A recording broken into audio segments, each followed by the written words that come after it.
Sideways, upside down, and turned around all at once there. You got that? We're talking about what now? Use politics? Who didn't? Yeah. Bill's got the sharp elbows today, baby. He's ready to roll. Stubbs is ready. Alonzo's in the audience, so I've got to be prepared. So it takes another level of preparation with Alonzo. Bill, first. You need more than one fork. I know. Like put the fork in Mike, then you got to put it in Alonzo. Grab your mic and pull it up closer to you there, Larry. Yes, sir. I knew I was in for something when Bill walked in today, and he said to me, "Rob, your day just got a lot better." Like, wow. I like my prop here. I feel like Walter Cronkite and the guys of old. So that's it. Well, good for you, Admiral. Looks good. Okay. Yeah. Now that you've seen that, I can get it out of the way. Nice. It's time for the Friday Five, and the Friday Five is you keep it where it was. That looked good. You don't want to keep It gets in the way. No, it's better. Put it right in front of your face. Keep it right. Lift it higher. A little higher. I sense a little something in that. I don't know. I hope it's sarcasm. hope he's not serious. Now just slouch down a little bit more, and it'll completely block you. Perfect. Don't move. Do not move. This is radio, you know, Rob. And No, it's not anymore. It's TV. And the microphone's turned so when we make fun of them, everybody can hear. Exactly. That's all wonderful. It's all working out well. We introduced the group here today. That includes the longest tenured member of our crew, Mr. Michael Carl. Good morning. Welcome, sir. Good to be here. The Admiral's back from the first segment. Good to be here. Thank you, Rob. Partially obstructed by his prop. Larry Schultz is back as well. Great to be here, waiting for the snowstorm. Via telephone, Joseph Joey Torts Ferretti. Joe, good morning to you. Good morning, everybody. You know, I was watching on television, and I see that prop in front of Stubblefield, and at first I thought that was a real microphone, and I'm thinking, there's no way Hornby sprung for something like that. He actually did. He bought that a few years ago. And it's been in his office, and then for some reason, it got moved to the men's room. The men's That's where room. I picked it up a while ago. But it is a real microphone. Oh, it is. Yeah, it is. Absolutely. Oh, it is? Okay. Oh, it's like I'd like that. Yeah. I think he should have 5 of them in the studio. old style microphone there. So obscure all of us, Joe? No, I just think it gives a little bit of touch of class there to the studio. You'd have to make it much taller for it to obscure Mike. Yeah. You know. But you kind of feel like a Walter Cronkite or David Brinkley here behind something like that, don't you, Alonzo? Yeah, no, it's a good look. I mean, the cord could, use some work. But The cord doesn't go anywhere. And let us welcome back to the fold, Alonzo Perry. Alonzo, good morning to you. No, good morning. I'm glad to be back. It's nice to see everybody. Where you been? I You think were doing this I show was, for a while, then you disappeared. I was just like wandering around D.C., just, being a straggler there. And I was like, I got to go back home at some point, right? Well, welcome back. No, I'm super happy to be back. Oh, looking forward to having you being a part of the program here this morning and in the future. No, Right. of course. A couple of things before we get to issue number one with Joe, and that is from the city of Martinsburg for the snow emergency routes and such, and the preparations that the city is making. They have their crews on rotating 12-hour shifts starting Saturday evening. They've got all their equipment operational, and a private contractor is on standby in the city if additional support is needed. If the city does not get to your particular street during the height of the storm, please be patient. They will get to it. Fire, EMS, police, and utilities have all activated their snow emergency plans to ensure continuity of service and response. There is no parking on emergency routes starting at 5 o'clock on Saturday. Those routes are Queen Street from Commerce to Wilson, King Street, Spring to Kentucky, Winchester Avenue, King to the city limits, Raleigh Street, King to Race, and North Tennessee Avenue, King to Memorial Park Avenue. Please move your vehicles off those routes to help keep roads passable and protect parked cars from damage. Vehicles may be towed. Police, fire, and EMS will coordinate directly with Public Works to ensure plows can clear access for first responders to respond to emergencies. For emergencies, call 911. It would be very helpful if folks could assist by keeping the fire hydrants accessible. City Hall and the courts may be closed on Monday depending on conditions to allow Public Works to focus on emergency routes and streets. They'll make that decision Sunday. Garbage pickup on Monday will likely be delayed as it may not be safe for drivers and trucks to operate. Sanitation employees will be assisting with snow removal operations. Don't get frustrated if your driveway is plowed in. I know that's easier said than done. The best advice is to wait until the snow quits falling and for plows to clear streets before clearing driveways. To reduce the risk of your driveway being blocked, Shovel a pocket on the left side of your driveway as you face the street.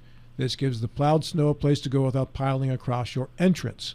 Plow drivers do not intend to purposely block your driveway with snow, but it's often unavoidable on the mission of clearing a street. Sidewalks are required to be cleared by adjacent property owners 24 hours after snowfall ends.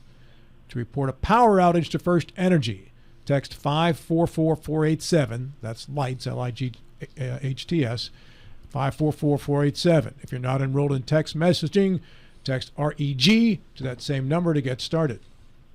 To report an outage on your cell or telephone, call 188-LIGHTS with 2 S's.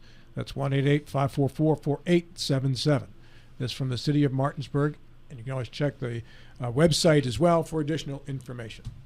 That read, let us move on to issue number 1, and for that, Mr. Joseph Joey Torts Ferretti. All important information there, Rob. I hope people heed the advice. Rob, my subject this morning has to do with the state of affairs in West Virginia, and I'm going to focus on economics, as did Professor John Deskins, who's the economics professor at WVU. Annually, he issues a report to the West Virginia legislature as they go into session, and he did so again this year. And by the way, I think he has a speaking tour that's taking place now where he goes across the state. And if memory serves, I think he's due to be in the Eastern Panhandle here anytime soon here to discuss the West Virginia economy. Well, I've reviewed his PowerPoint presentation that he gave to the legislature, and I listened to a couple of his radio interviews that have been given across the state. Suffice to say, it's not a rosy picture for the state of West Virginia in terms of its economy. West Virginia's GDP per capita is 47th in the country. In the last 10-year period, we are 48th in job growth. According to the Bureau of Labor Statistics, West Virginia had a net loss of 1,400 jobs just in the past 12 months. Going back 2 years, our job growth rate is 0.3%, the lowest in the country. Workforce participation, which has always been a bugaboo in our state, continues to be the lowest in the country, and it's 10 percentage points behind the national average. Per capita personal income is the third lowest in the country. We have more deaths than births in the state of West Virginia, and on average, we're losing about 7,000 people per year in terms of our state population when you compare birth rates to death rates. We have the highest drug overdose mortality rate in the country, and the rate of death per 100,000 people is more than twice the national average. And get this, we have a 40% higher rate of drug overdose death in West Virginia compared to the next highest state in the country.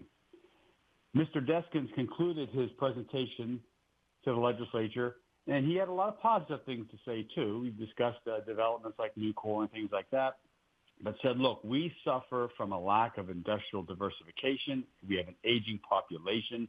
Drugs continues to be a plague. We have poor outcomes in terms of education and health, and the quality of life that we have here in West Virginia is not attracting people to the state. He gave some prescriptions for the state of West Virginia, things that he thinks needs to be changed. But I looked at this and I thought back to what I've been hearing in West Virginia. For the last 12 years, I've heard about a rocket ship ride that we're on, huge budget surpluses, businesses opening up like Nucor. But if you look at these statistics, we seem to still be running in place, if you want to describe our situation charitably.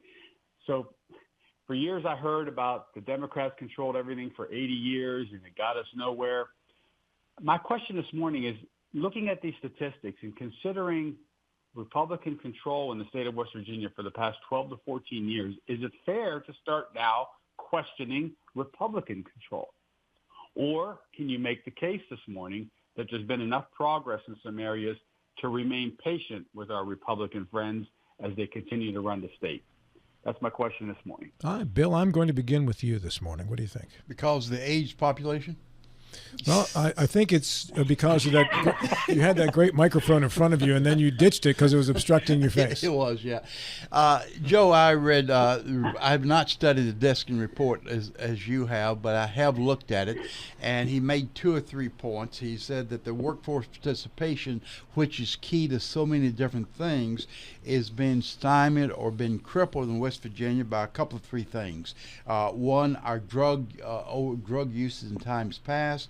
The big thing is the aging population, and that's not going to be an easy thing to turn around. Also, the general health of our population. He makes a point that these all need to be addressed at the same time. From a theoretical point of view, perhaps that's the case, but practical point of view, how do you really address the aging population as it comes to workforce participation? I don't know how you can do that, but that's one of the flags said. I do think that new businesses or diversity of businesses is critical. I know the governor ran on being competitive with the other states. His predecessor, Governor Justice, had a real dynamo in Mitch Carmichael. Mitch was everywhere. He was every state, every national convention, and we saw the product of that. We saw businesses coming in. But for the last several months, I've not seen these businesses come in. I've seen them go to Ohio, seen them go to Kentucky, Tennessee, our neighboring states, but they have not come here.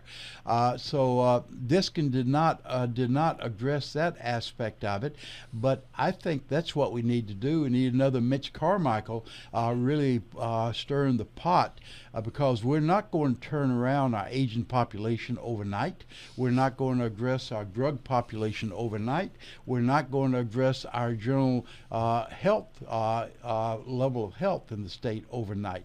So we've got to have a superhero that would try to bring in businesses independent of these obstacles that we're faced today. Fair enough. All right, Mr. Alonzo Perry. Well, one of the things that I found interesting about this particular forecast was, that there's nothing in there that I contest. I think that Mr. Deskins did a really good job of articulating kind of, what are some of the concerns, but he didn't really have any policy prescriptions. And this is where, when we talk about, whether to start blaming this on Republicans or Democrats, I think is the wrong framing of the issue. I think that right now what we need to be doing is figuring out, what was working, under the Justice Administration as it relates to bringing in new core and some of these other major projects, because economic development is a big kind of kernel or structure in this. There needs to be a push for industrial policy, and I think that federal lawmakers, because of things like tariffs and things happening at that level, this is the opportunity for us to start to reshore our supply chain, create that resiliency, and start to build out some of that industrial manufacturing and bringing businesses into the state. I would say that if we did that on the economic side, and then we got creative with the policy making that brings young people into the state, I think that there would be a chance for a revival to, start to have that workforce participation, bringing young folks here because of policies like, doing something like making birth free in the state. There are policy prescriptions that we have never even tried before that I think would, create a lubricant for the type of populations that we want to move into the state. And I don't think that we've been creative enough to deal with those problems for young folks in particular. But some of the policy we have made, if I may very quickly, is abortion issue, for example. A lot of young folks do not like the idea of banning abortion. Whether we feel about it is immaterial, it's the young folks. So that's not going to be an inducement for young folks to come into the state.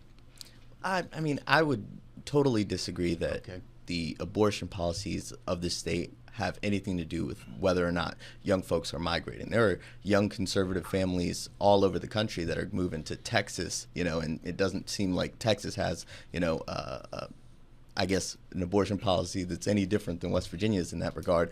So, when we look at how to develop a state and what policies we need to propose, we need to keep young people in mind. I mean, a lot of them are worried about, college debt. They want to go to the place where there are good jobs. They want to go to a place where there's a good environment for their families. And so if we make, those strategic investments in areas that bring young folks, then I think that we can stem the curve. And I would dispute, too, that the Deskins report was, remedial in terms of, saying that there's nothing that we're doing well. In the report, it said, that there was a greater diversification of the, economy here in the state. And I think that with the policymakers that are in our state legislature and the governor's office right now, they're working to try to, do things like data centers and some of these big developments that I think, will be transformative for people that are electricians and, blue collar folks. And I think that there is a future here. We just have to be, smart about how we go about creating. Larry Schultz. There's another side to this, and I have not reviewed Dr. Deskin's report to fully understand it. And I certainly agree with Alonzo that, increasing birth rates and getting people to come to the state, young people to come to the state to take good jobs, is an important part of this. But it seems to me we're skipping the most important thing, and that's keeping the young people who grew up here after they become adults and need. In other words, I believe that part of the aging of our population is not just that we're not having enough kids and they have more grandparents that, one child born to a family has 4 grandparents. We also have the problem that when those kids get to be 22 years old and graduate from college, they look around in the small town where they grew up and immediately go to North Carolina or Virginia or Ohio or California. And so I've said sometimes about the county that I live in that it seems to be in the import-export business. We're importing 65-year-old Marylanders and Virginians who sold their house for a bunch of money down near Washington, and they can buy twice the house here for half the money. And then at the same time, because the job market is so limited, the young people get a college degree and immediately leave. So on top of the sort of demographic, or I don't know what you would call it, the aging of our population in the sense that we're not having enough kids, we're also, once those kids get to be adults, they're leaving. So only the older folks are left. And I certainly love the ones that I know in West Virginia. But for the future, that's a tough one because we know what the future is when you reach a certain age.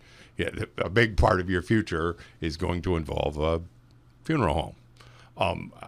That's an awful way to put it, but I agree. We don't, we can't deny it. I mean, and so I don't have to embrace it though. Yeah, and you can fight it off for as long as you're able, but we need to keep our young people here if we possibly can. And I don't know what the answer to that is or what the policy prescription is, but that's where I think we should begin. Michael Carl, is it time to hand control of the state back to the Democrats? I suspect you're going to say yes. Is that your? Absolutely not. but I'll have to acknowledge the continued failure, of the state to really, get better for everybody and have a stronger economy and everything. But and I agree with the points made up to now. The thing about the children, I have 3 children, and only one of them is still in the state at Morgantown, but with the university, and it doesn't have a lot to do with economic matters.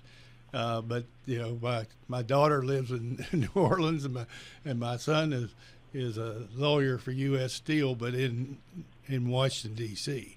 So. But part of I think it would be helpful. I don't know that it's a clear answers, but the Eastern Panhandle is doing well, and if you made those comparisons just of it's grown. But is it like the mid 60-year-olds in the D.C. area that just sold their houses and came up here and bought bigger ones? It's more than that, I think. But the comparison of what we do in the Panhandle versus some of the other, I mean, obviously Morgantown is it's led by the university being there and so forth. So what are we doing that's better than just the proximity to Virginia and Maryland and the East Coast? But those are, I agree, but I don't think going back to the Democrats is the answer at all. Proximity and Interstate 81 have a lot to do with the growth in the Eastern Panhandle. Right. And I-70. And I would say also a county commission that has embraced the task of moving businesses into this county, too, the last couple, in fact. And also the influx of a lot of folks from Virginia and Maryland as well, I think. Well, that's proximity. Yeah. Joe, comes back to you. Well, there's one Republican in the state of West Virginia who thinks he has an answer. He actually was a panelist with Professor Deskins in a roundtable forum that was held up in the Northern Panhandle.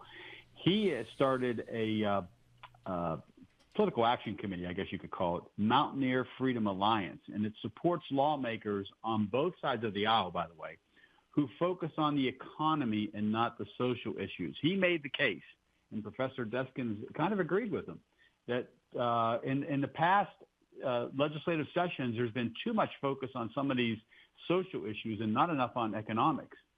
Professor Deskins made the case that, hey, we got to start attracting people here who are entrepreneurs and who think that West Virginia is the kind of place they want to live in to start a business.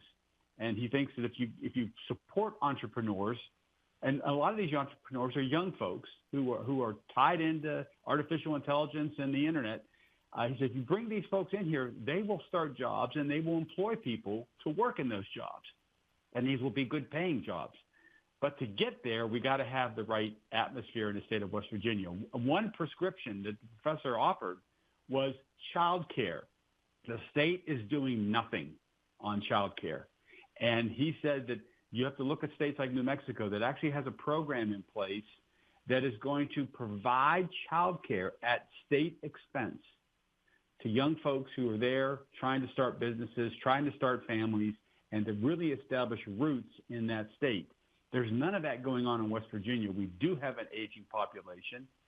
The number of people 65 and older in West Virginia has increased by 20% in the last 15 years.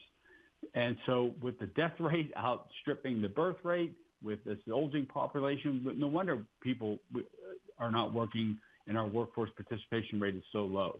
We're just not keeping the young people here, as other people have made that point this morning. And I think to do that, we have to serve young people who are starting families, and child care is one way to do it. That's what the professor focused on, and that's what people like David McKinley are focusing on. And I think at least I have some hope that the legislature this session seems to be focused much more on economics. I think that's the right direction. I think that'll serve the state well. Larry, did you have something? Yes, there's just, I think Joe's exactly correct. It is easier, given the questions that were asked about why the legislature passes social laws or social fixes and not economic stuff, because it's easier. You pass a bill that says you can do this or you can't do this, you're done. You've written your bill, it got passed, and now we're done. But in order to use the legislature to drive economic policy, it's a lot more complicated and difficult. Great point. But I mean, yep. I would dispute that, Republicans have done nothing in the child care space, because, I mean, they're doing things like the child tax credit, and they're doing things that enable conservative family policy. And so I think there's a movement there. Good topic, Joe. Well done getting us started here. We'll take our break at the top of the hour and come back with the Admiral and Alonzo on the clock. Rob, I'm hoping we have our parking lot plowed here for next week. But if you do have questions, you're welcome to give us a call. If you can't get out of your home, that number is 304-264-8505. If you have questions about personal injury, insurance claims, and the like, or you can visit us on the web. If you don't like talking to somebody on the phone, which a lot of people don't these days, you can visit us on the web at wvjusticelawyers.com.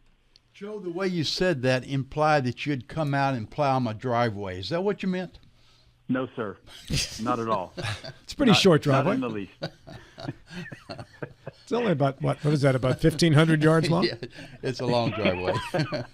Yeah, some people call that a road, Bill. Yeah. Welcome back to the Friday Five here. That includes the longest tenured member of our crew, Mr. Michael Carl. Good morning. Good to be here again. Welcome back. The shortest tenured member of our crew, Alonzo Perry. Welcome back. Hey, happy to be here. Good to have you. The Admiral Bill Stubblefield here as well. Rob, good to be here. Mr. Lawrence Schultz, attorney at law. Wonderful to be here today. You heard the dulcet tones of Mr. Joseph Joey Twits Ferretti a moment ago. Good morning. Yes, good morning, Joe. This being January 23rd, this is National Handwriting Day. Raise your hand if you ever were cracked on the knuckles by a nun while you were writing something illegibly in school. I got mine. I was cracked on the knuckles, but it was for something I said. I'm sure you deserved it then. It is also National Rhubarb Pie Day as part of Pie Day. And this one is fitting, I think, for this weekend. It's National Snowplow Mailbox Hockey Day. Haven't played that one. I've never even heard of it. And it's International Sticky Toffee Pudding Day, too. So good luck with that. We are on to issue number 2. And with that, Mr. Bill Stubblefield. Rob, recently the president was touting the robustness of our economy, how it's going in so many different fronts. And he was using the stock market as an indicator, as a barometer for that. It gave me pause, and I started looking at the stock market, and along with other things. The stock market has increased anywhere between 15 and 20%, depending upon 500 Dow Jones and the like. However, if you looked at that in a vacuum, that was impressive. But if you looked at the European stock market, it was about a 30% increase. The Asian market was a 45% increase. So substantially more than what we had in the U.S. market. And some of that argument was that there was a flight of capital outside the United States that went into the Asian market and the European market. There are many savers, especially those near retirement, have expressed concern that they're going to run out of money. A notable increase of this concern than from previous years. There was a recent survey said that 37% of those surveyed could not handle a $400 emergency expense. And those that could would be doing it at the expense of their savings as opposed to having the money available. Job growth has slowed dramatically last year with just 584,000 jobs, the lowest such job creation since 2003. Manufacturing employment dropped by 72,000 since Liberation Day, April the 2nd, when tariffs were introduced. GDP has increased, to be sure, but it has been at the expense of investment. My question to my colleagues: is the stock market an accurate barometer of the economic health or conditions in the U.S.? Joe, I will begin with you via telephone. Well, the short answer is no. It's not an accurate barometer of the economy in the country. It is one data point, but let's start with this fact. Roughly half the people in the country, and that includes all these folks now who have 401ks that are investing in the market on a broad scale, only half the people in the country have any stake in the stock market. So, yes, there's a lot of anxiety, and there's anxiety with those people who have money in the stock market because it's not a pension that your employer is going to pay you to the end of your days like we used to have. It's now you're subject to the whims of the market and the ups and downs of the market, and that creates anxiety for a lot of folks. But overall, the economy, in terms of producing jobs, in terms of per capita income, those things that people feel every day, do I have a job, and what kind of money am I making? right now we're not making any progress. And so there is a lot of angst about the economy. And there's that angst going forward because of this coming revolution that we're going to have with AI. I'm reading a great book by Professor Mustafa Suleiman. It's called The Coming Wave, and he likens the AI development to the Industrial Revolution in terms of its impact on our society. People are anxious about that. Who knows where the chips are going to fall once that revolution is completed in what they project to be in the next 5 to 10 years. So there is a lot of anxiety out there. There's a lot of people concerned about the lack of wage growth, the lack of job growth, and what it portends for the country going forward. And I think some of that angst is due to the fact that the president doesn't seem to be focused on those issues, which is a whole other matter. But bottom line here is, yeah, the stock market is at all-time highs, but I think that's just one of many data points that people measure the economy by. Mr. Michael Carl. Well, I think the stock market is a very important indicator of the economy of the United States, and it varies quickly and significantly, and is not entirely based on economic opportunity, but it is related to it very much, and it is a frequently changing, and it's very sensitive to the collective feeling of Americans about their own situation, their own economic situation. Is not exclusive. There are other indicators, but it is an important one. And I think the fact that it's gone in an upward direction is a plus. And but it doesn't mean that there couldn't be better things happening than there are happening. But things are going in the right direction based on what the stock market's telling us. Mr. Schultz. Yeah, I agree with Joe that while it can be an indicator of some good things, it is not dispositive of the question of whether we have a good economy or not. To me, the job growth numbers and that sort of thing are more dispositive simply because almost everybody wants to have a job, whereas an awful lot of people here, maybe half, as Joe says, they might have an interest in stocks, but they don't have any money to buy stocks. And so it's not affecting them as directly as job growth would. And so, of course, as there is job growth in our economy, or not, but when the number of jobs grow, you see people move from employment that pays less and perhaps requires less education to employment that pays more. And then they get more educated, or they've always been educated and they couldn't find a job. Now all of a sudden, as you have job growth, they get new opportunities for themselves and their families.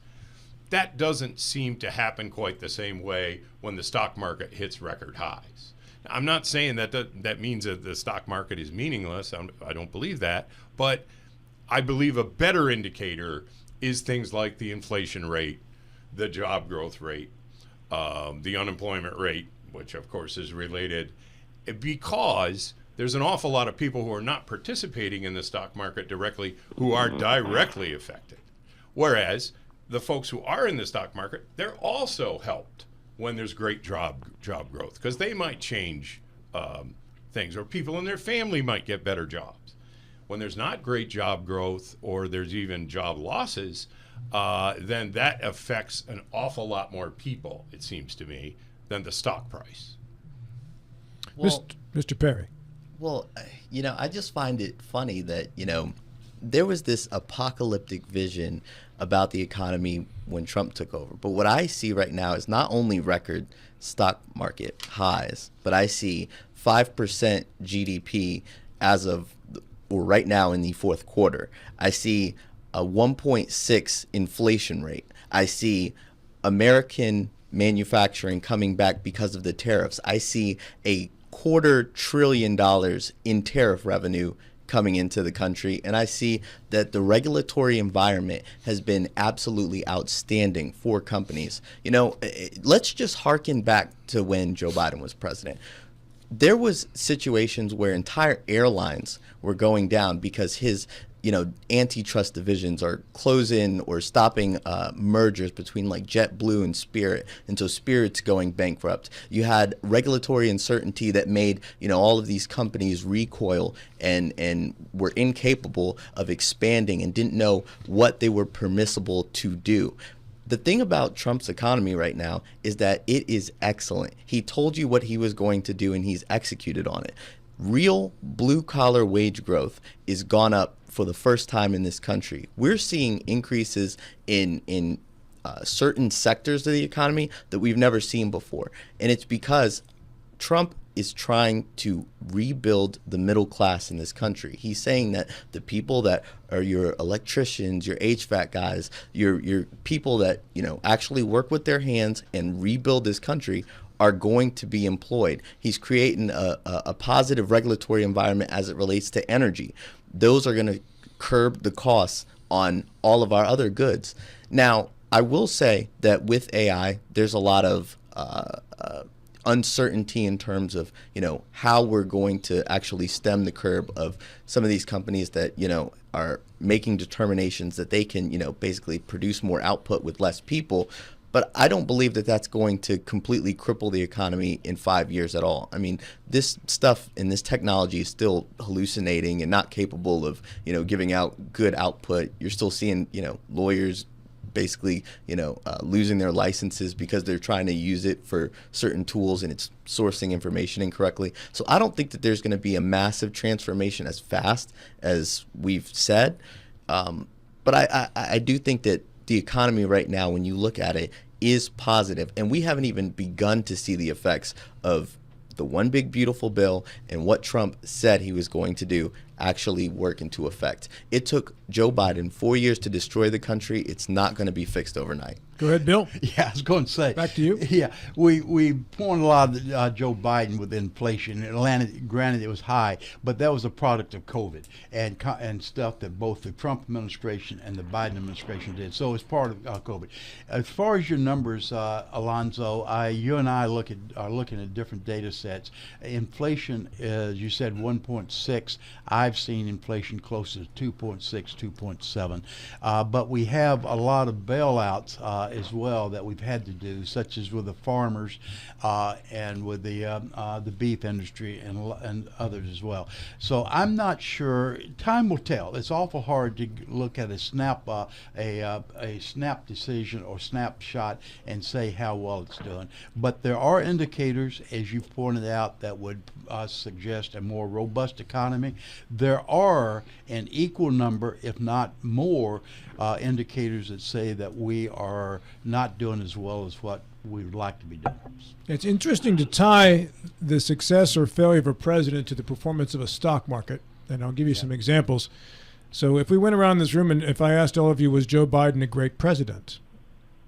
Mike? I'd say no, clearly not. I want to go to you because you'd be the most objective about Biden. I want to go to you first. I would object to Biden the most. So in 2024, the S&P went up 25%. In 2023, the S&P 500 was up 26.29%, and in the first year of his term, it was up 28.71%. Those are three pretty outstanding years for someone that most people, I think, if you polled, would say was not a very effective president. Okay, now I'll keep going here. Okay, so Barack Obama. I'm sure you were not a big Barack Obama fan, Mike, as well. In 2013, the S&P 500 went up 32.39%. Go back to Jimmy Carter. How many of you think Jimmy Carter was a great president? Raise your hand on that one, right? In Jimmy Carter's last 2 years, the S&P 500 up 18.44% and 32.42%. How about Gerald Ford? Gerald Ford, last 2 years of his presidency, 37.2%, 23.84%. How many of those presidents would you say were great effective presidents? But I mean, that just proves the value and the strength of the system. Well, that's my point. That's why I say it's not a direct indicator of the success or failure of that presidency?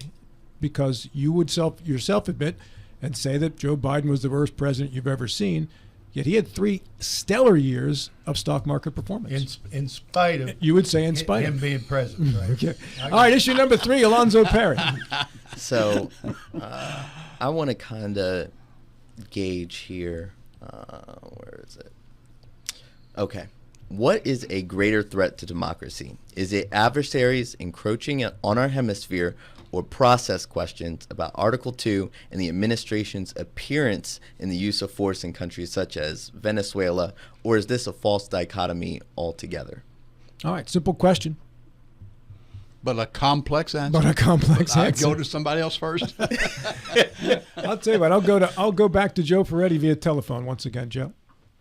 Well, I'm not altogether understanding this focus on the Monroe Doctrine, or as Trump has labeled it, the Donroe Doctrine now, where we seem to be exerting ourselves more in the Western Hemisphere. I was struck by the president's comment on Air Force One as he's flying back from Davos, and comments he made at Davos, where he indicated that Ukraine is really not our problem. After he blamed Joe Biden, he said, look, it's not our problem. That's an ocean away.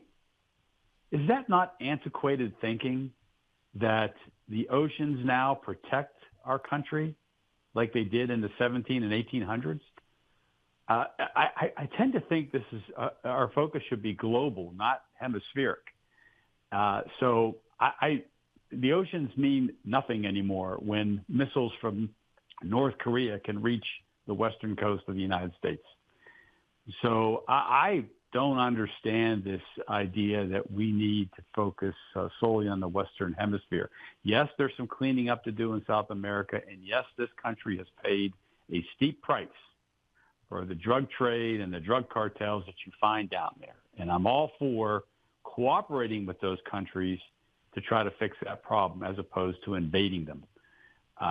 But I don't think the president's focus here is all that great. I think it's myopic in terms of saying that, we really need to focus on the Western Hemisphere.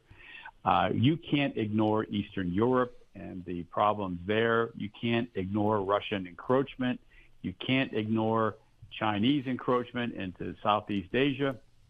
And you certainly can't ignore what's going on in the Arctic. And that's all the way around the Arctic, not just Greenland. And I hope the president and his folks continue to understand that as the preeminent superpower, global affairs have as much importance as those in the Western Hemisphere. Mr. Schultz? Yes. I believe to answer the question that he asked, the greater encroachment and threat to our democracy is the second, the use of force in places like Venezuela, the attempt to strong-arm other countries, whether they're in our own hemisphere or not, with either war or the threat of war. Recently, Mr. Trump was talking about what would amount to a war for Greenland. And then all of a sudden, as he is wont to do, he simply walked away from that. So you get the impression that we have a leader who is using threats of war against other people and sometimes acts of war, which is what happened in Venezuela, to gain certain advantages. That's kind of hard to swallow because one of the things we say about the Chinese and the Russians is that's what they do. That's how they are. We are a democracy. And of course, a bigger threat than either of these two things is some of the stuff that ICE is doing in Minneapolis. I know that's not part of the question, but as we use force against not only other countries like Venezuela to obtain advantages like trying to get oil, we will become more untrustworthy with even our own allies. And that is a tremendous threat to our democracy. Mr. Carl. I think that statement just doesn't reflect Trump's view of the world. I think it's just another, daily, hourly example of his verbiage about specific things, and he clearly has gotten involved more than many recent presidents in issues around the world. He clearly recognizes the threat of Russia and China to United States interests throughout the world, and so that's just Trump verbiage that doesn't really reflect what he really cares about, and his actions through his first his first term in office, and now his first year in his second term, show that he's very cognizant and sensitive to the worldwide influences and how they affect America. Mr. Stubblefield. Thanks, Alonzo, for that question. I think that's a very good question. For the first time in my life, I am become pessimistic about the future of our country. I hate to say that, but I am pessimistic, and for several reasons. And I'm going to expand your question somewhat. The administration's attack on federal agencies, these have always been a buffer from over influence from the president. The war on science, I think, has long-term implications, and it's going to be both short-term, but especially the long-term. The wedge between our various communities. We have literally driven a wedge, the one side against the other side, and the war on the immigrants is an example of that. If he had stuck with the fact of those immigrants that have a criminal record, now Mike Carl says all of them have a criminal record, and because they're in the country illegally, and perhaps so, but the way it was advertised, that those that have actually had a larceny or fraud or something, that's who he's going for. But he's been going for everybody. This symbol of a 5-year-old kid yesterday. There's no pushback from Congress. The administration can do basically anything he wants to do. The insult to our allies. We have no allies anymore. The allies we have, we're nervous about, or they're the strong arm allies of Hungary and populations such as that. The Indians of this world, the European Unions, have started going more and more with business, economics, toward China. And also, I think the big thing is trust. We used to be able to depend upon what our leaders told us as being trustworthy. Now, what is being said by the president changes on the hour. Whatever's convenient. He says one thing, and the next hour he says something else. That taco label, I think, has a lot of truth to it, and that was labeled to him, the label given by Wall Street Journal, not by a progressive group. It was by taco. So these things together, I am personally nervous and concerned. Alonzo, final minute comes back to you. Well, we have literally spent $22 trillion more than our allies, so to say, on defense. They have undermined our sanctions in Russia by subsidizing them, by buying their LNG, their oil. I mean, we have fundamentally, as a nation, recognized that the world is getting smaller, it's getting scarier. Our adversaries are undermining our federal or the global reserve currency that used to project our power. I mean, what Trump is doing might be a threat to process, but it is saving the country. This opportunity in self-government will not be secure if we aren't capable of making sure that this hemisphere is clear of our adversaries. A hypersonic missile could get from Venezuela to America in 30 minutes. And on that note, we wrap up issue number 3 and put Larry Schultz and Mike Carl on the clock after we return from these. In studio with the Admiral Bill Stubblefield. Good to see you again, sir. Good morning, Rob. Great to be here. Longest tenured member of our crew, Mr. Michael Carl. Good morning.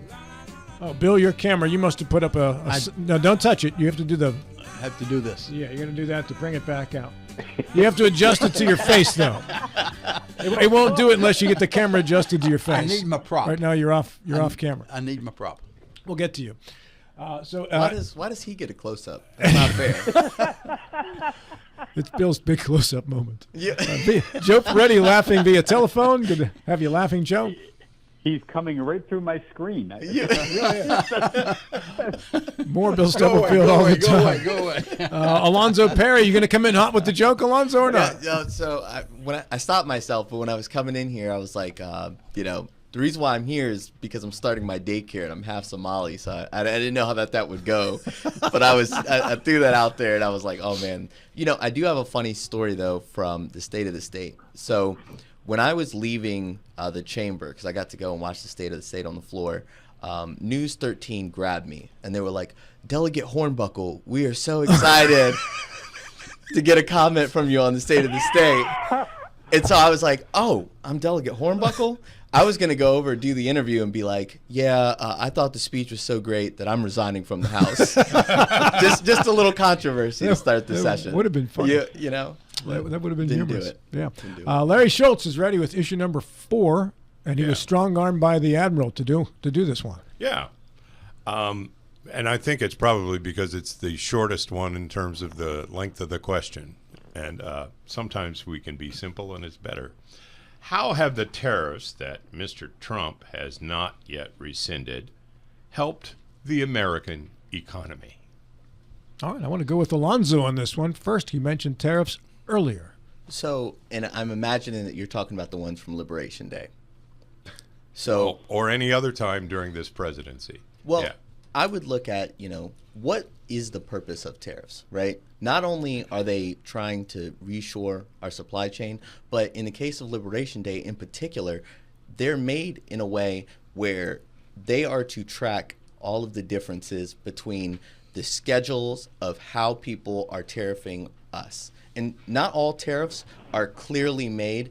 Some of them are by regulatory capture, by doing something with their particular industries that make it more expensive for Americans to be able to have parity in terms of our trade outcomes. And so what I would tell you is that those tariffs are benefiting the American economy, even though that they don't have the same power to be used in a diplomatic way. So the countries that have came to negotiate a trade deal, so be it. But for the countries that didn't come and make a deal, well, our tariff schedule is reciprocal with what they're charging us.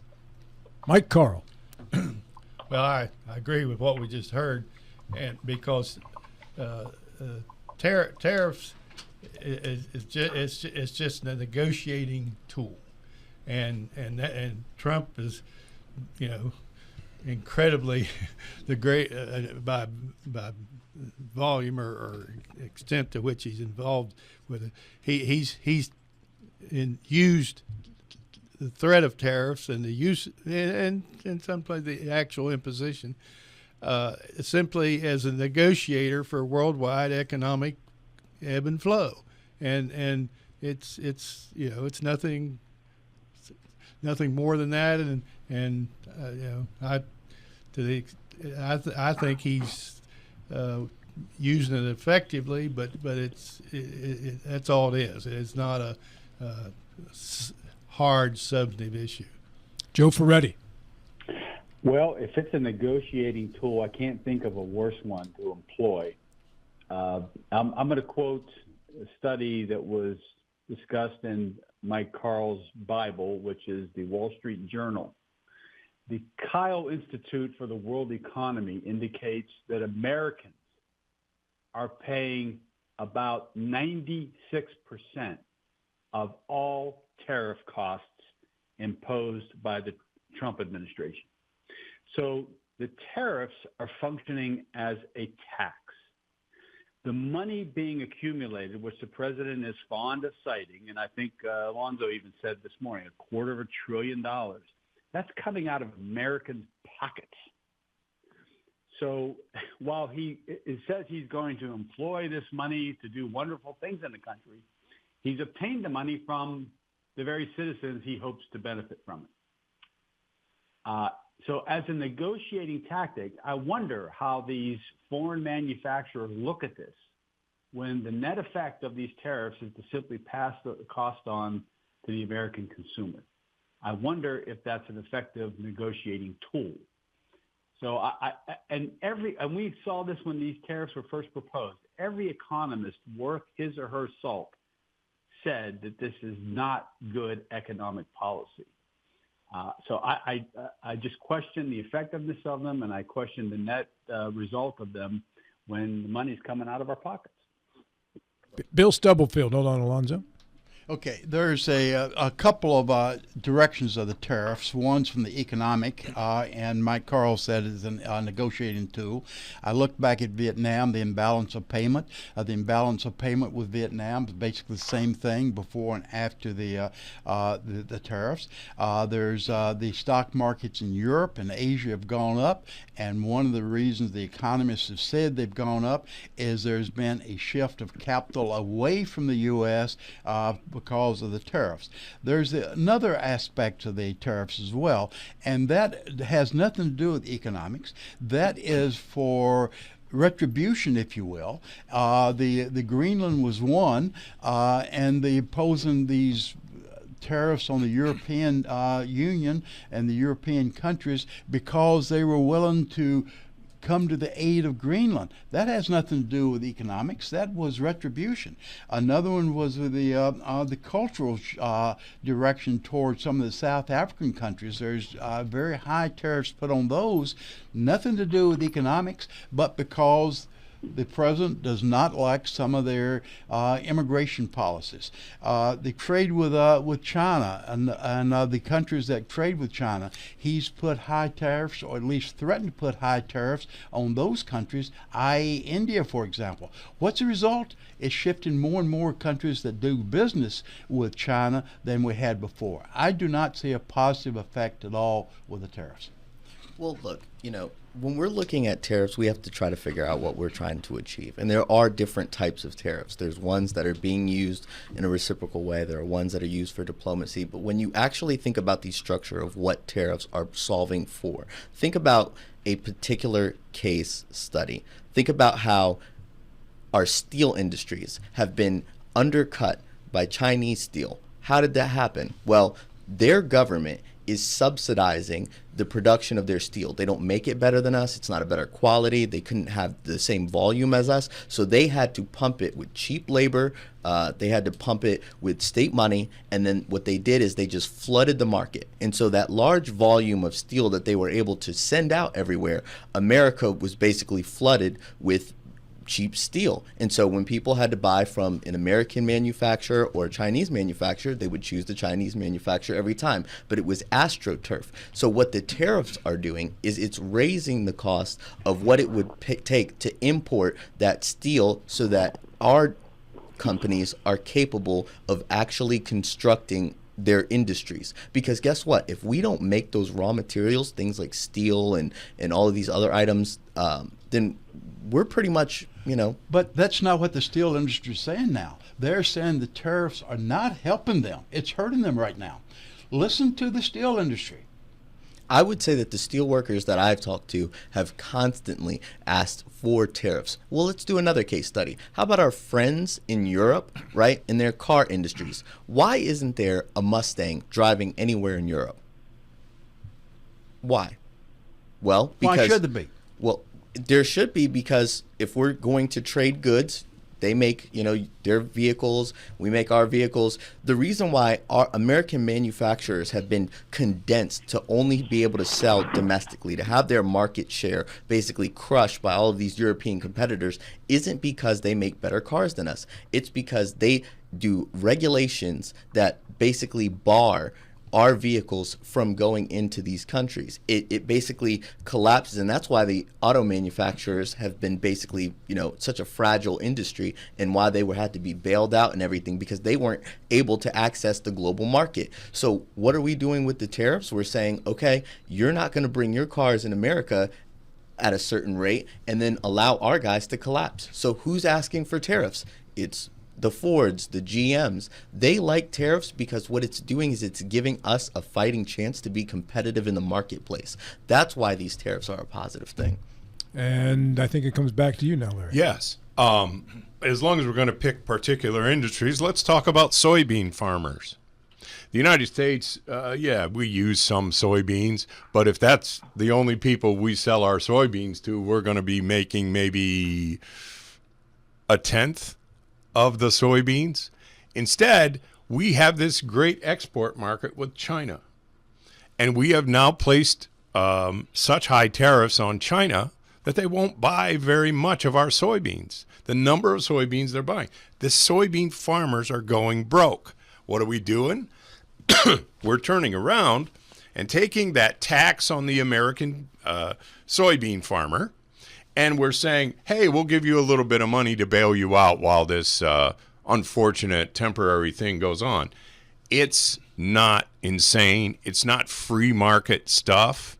It's an attempt, a brutal attempt, in the case of the soybean farmers, to use them as a way to club other countries. No matter what, China's probably already producing as many soybeans as it can. They wouldn't import them otherwise. And so that's a great opportunity for United States soybean farmers to make good money. And when this fall's crop was harvested, they had to dump a lot that hadn't sold because the Chinese market was shut down by giant tariffs. And the beef market as well. It's the same thing, yes. And at the same time, what a shock. Hamburger costs $6.29 a pound.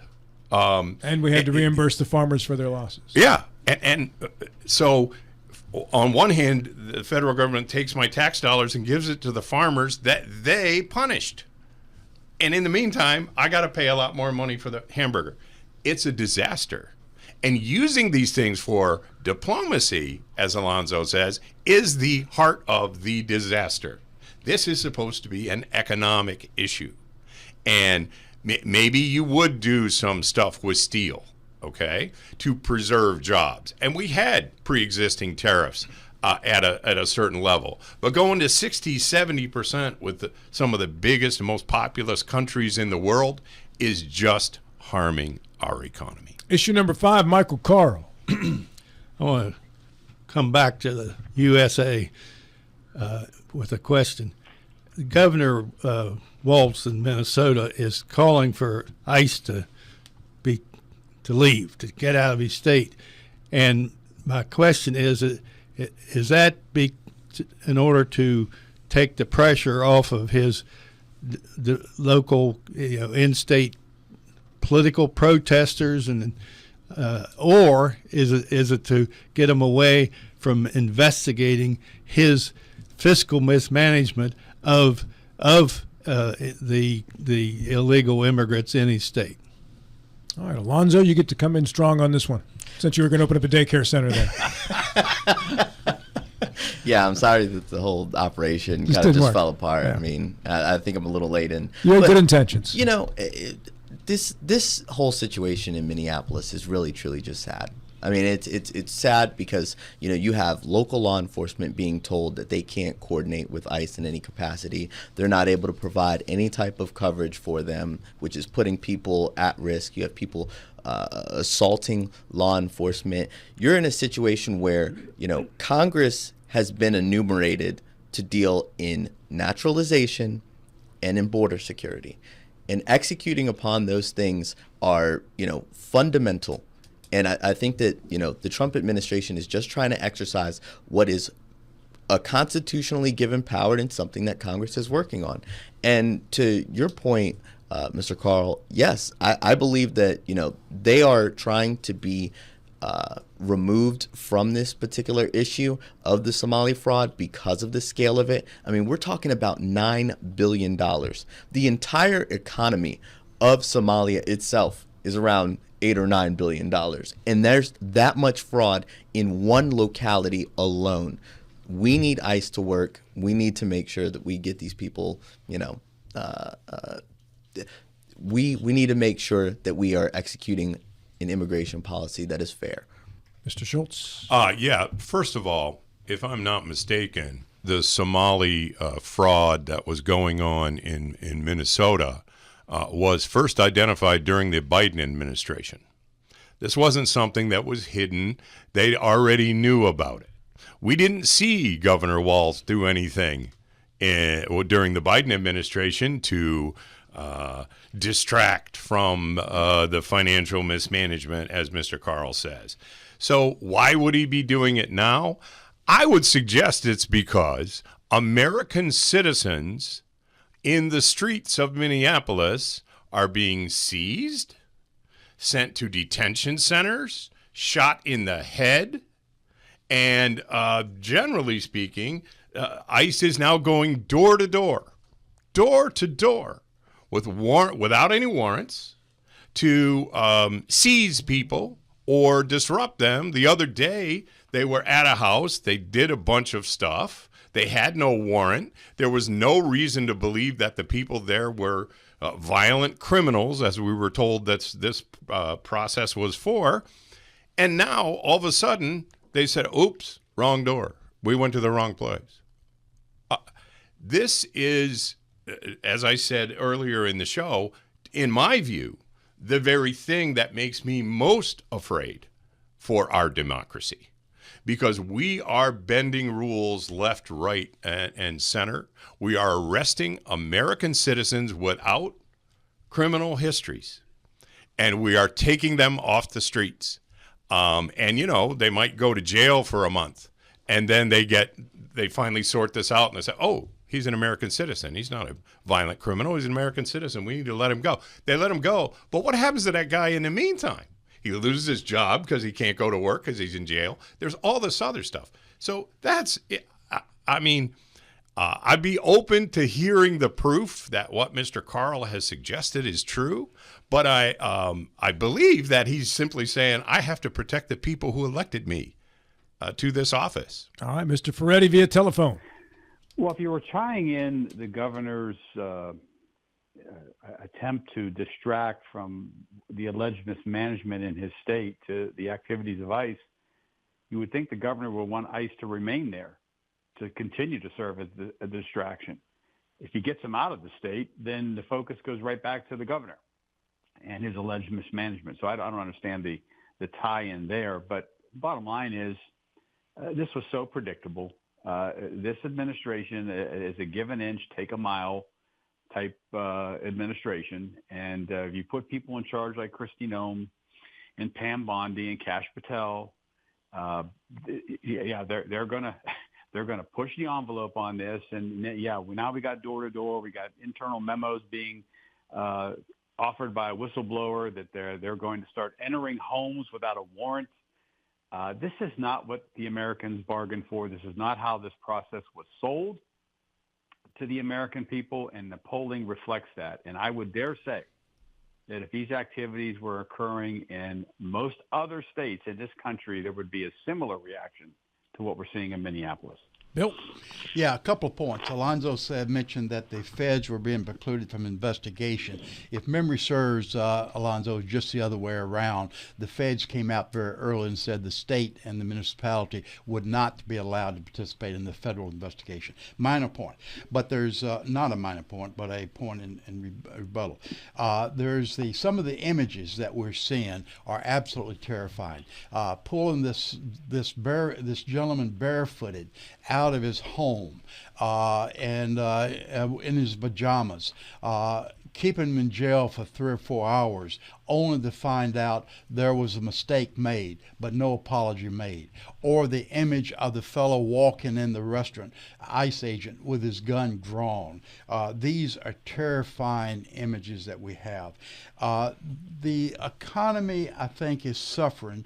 I've said in the past that I think next election will be based upon the affordability issue. I'm changing my mind. I think affordability will be a very considerable consideration, but I think along with affordability, it's the way that the image that we're seeing with ICE and the way they're doing the job is in the forefront of a lot of folks' minds. Not with the conservatives, but a lot of independents and certainly a lot of the Democrats. All right, 30 seconds, Alonzo, before Mike gets to wrap it up. So there's a lot of things going on here.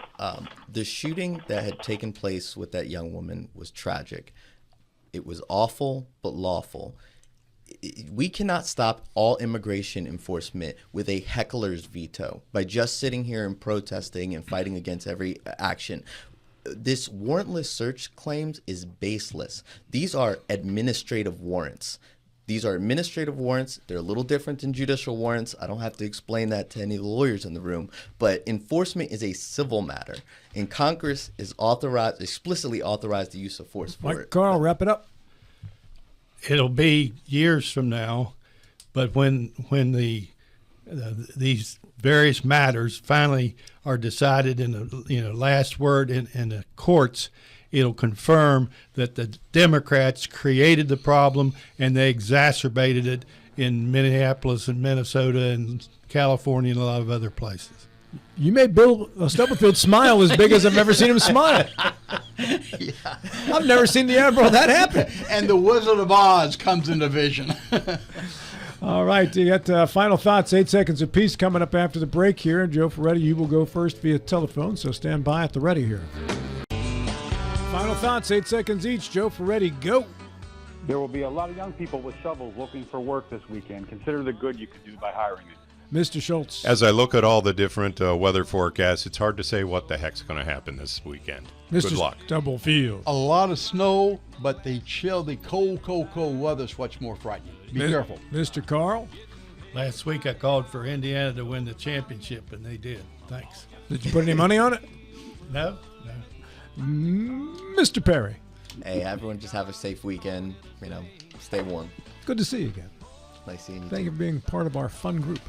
And that includes you folks watching and listening as well. We appreciate it. Thanks to our producer, Colin McLaughlin. Dave Ramsey shows next. This is Talk Radio, WNR Martinsburg and TV 10, and we'll talk again in 70 short hours, maybe. It's 5